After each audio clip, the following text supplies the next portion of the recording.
سهران مولایی، تنظیم علی خداوندلو.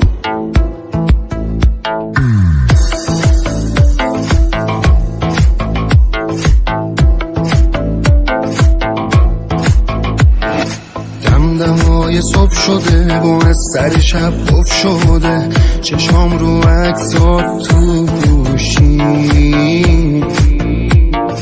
تو خیلی بی نظیری، چقدر بهت میاد لباس ساده میپوشی.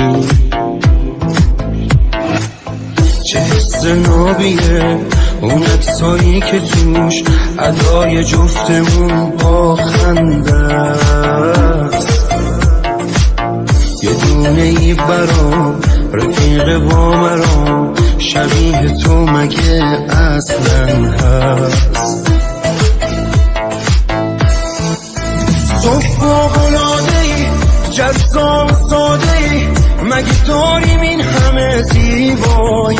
تو از همه سری، دلبری و محشری، ته آرزوم تو این دنیایی. آره فوق‌العاده‌ای، جذاب ساده‌ای، مگه داریم این همه زیبایی؟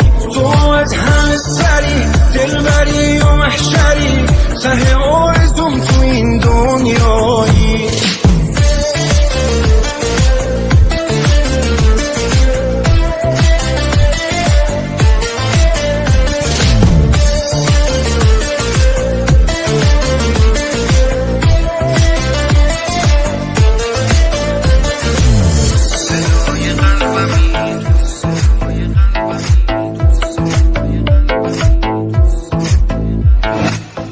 صدای قلبمی، تنها نقطه ضعفمی، همه دیگه اینو میدونن.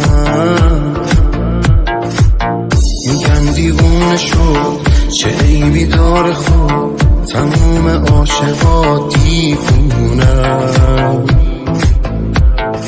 از ته دلت بخند، زندگیم خنده ها بازم با همه فردانی. هرچی بگم میره از دست دلم، کافیه چشم ازم برداری. تو فوق‌العاده‌ای، جذاب ساده‌ای، مگه داریم این همه زیبایی؟ تو از همه سری، دلبری و محشری، ته آرزوم تو این دنیایی. آره فوق‌العاده‌ای، جذاب ساده‌ای، مگه داریم این همه زیبایی؟ تو از همه سری، دلبری و